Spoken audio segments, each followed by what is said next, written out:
بسم الله الرحمن الرحيم. اللهم صل وسلم وبارك عليك يا حبيبي يا رسول الله. ازيكم يا حبايبي؟ عاملين ايه؟ يا رب ان شاء الله تكونوا بخير وبأحسن حال. النهارده ان شاء الله انا جايه لكم في روتين، بس غير اي روتين. الروتين ده تحدي بيني ما بين قناه ماما صفاء. ربنا يكرمها يا رب ويزيدها اكتر واكتر يا رب. بصراحه انا عرضت عليها ان هي تعمل لي دعم وكده وننزل فيديو انا وهي تحدي. بصراحه وافقت على طول. ربنا يكرمها يا رب. الف شكر ليكي يا ماما صفاء. ودلوقتي انا هبتدي في غسيل المواعين. ده عندي كده، كنت مجهزه غدا وكده، فكانت عندي مواعين كتير بصراحه زي ما انتم شايفين كده. قلت اصورها فيديو كده، وسرعت بصراحة الفيديو بالاول كده علشان ما تزهقوش مني.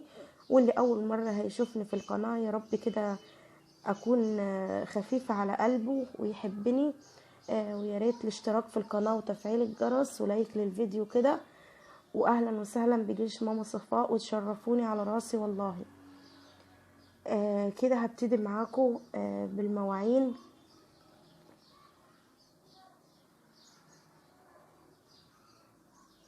كده. هنا بصراحة يعني كتير قدامي، فبغسل يعني بالجزء منهم، وبعدين بشطفه وبرجع اغسل تاني علشان الحوض عندي صغير، مش لف كده ولا هو بس في رخام ولا كده.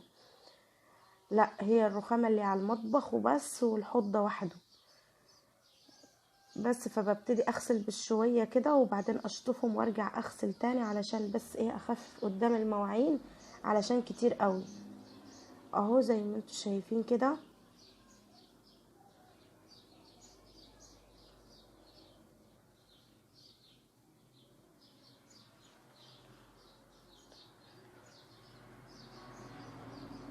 اهو انا مسرعه لكم الفيديو اهو علشان بس ايه زي ما قلت ما تزهقوش مني.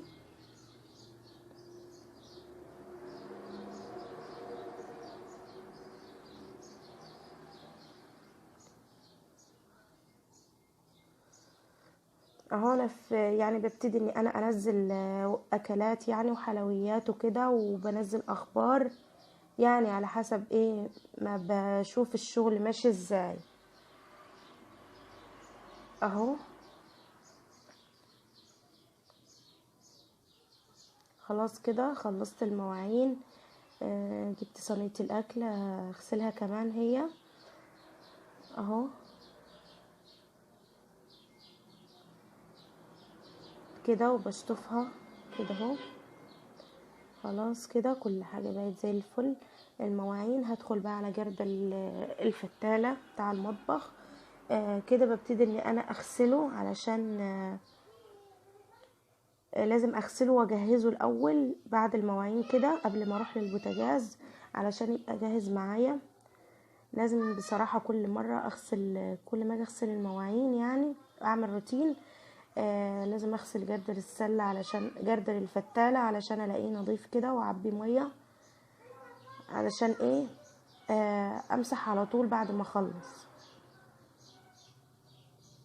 خلاص كده حطيت مية فيه. دلوقتي اتبقى معايا البوتاجاز. خلاص كده اشيل الحمالات بتاعته الاول، وابتدي ان انا ايه ادعكهم كويس جدا.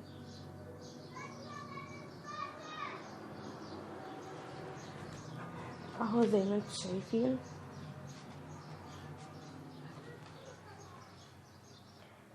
انا بصراحة مش مركبة يعني ورق فويل للبوتاجاز ولا حاجة. بحب ان انا اغسله اول باول كده. لو ركبت له ورق ما بحسش ان هو نضيف. ولو اي حد عنده اقتراح يقولهولي.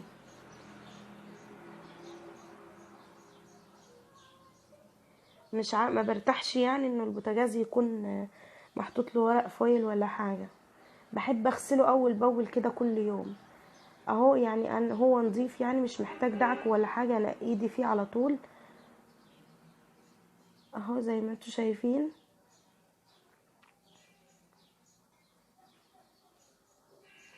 يا ريت الاشتراك في القناة وتفعيل الجرس لو اول مرة تشوفوا قناتي. ويا ريت تدعموني باللايك يا جماعة.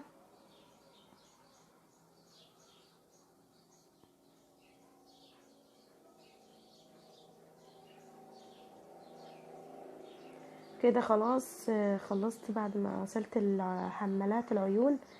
دلوقتي كده بلم السلكة قديمة عندي وببتدي ان انا الم بقايا الاكل، يعني بقايا الاكل كده من على البوتاجاز، وارجع بقى بسلكة نظيفة.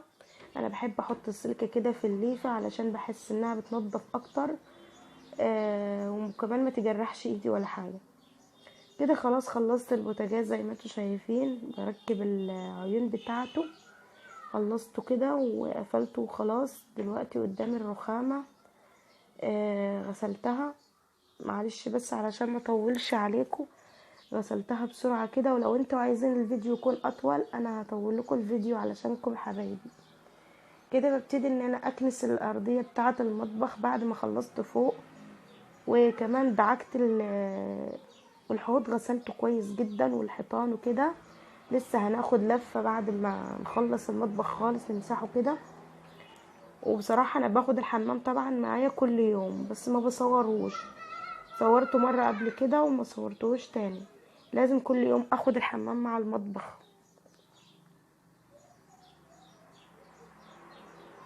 اهو كده انا خلصت كنست كده ورشيت بريل، وبرش بريل وبعدين بدعك بالمكنسة وارجع بالفتالة كده انشف بيها نشيف، بتديني نتيجة كويسة قوي.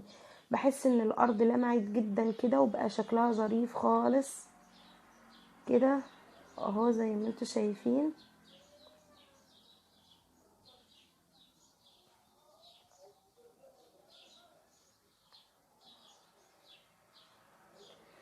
كده ببتدي ان انا انشف بعد ما خلاص مسحت انا بصراحة المطبخ كله، بس التليفون مركز على مكان واحد بس.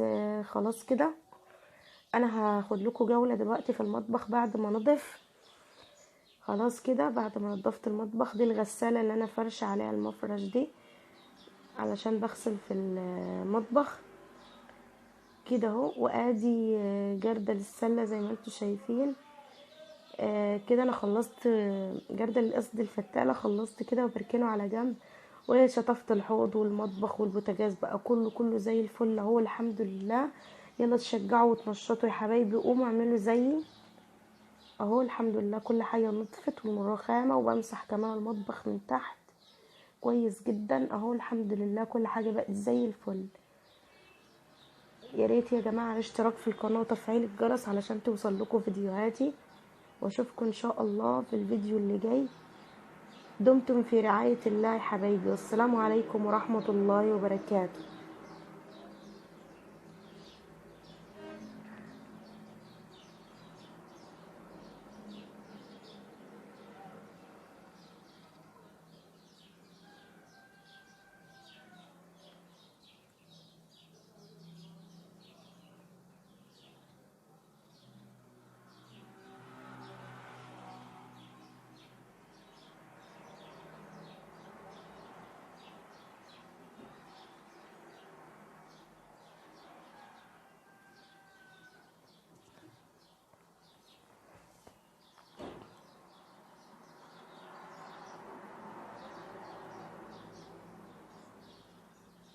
هنا بصراحة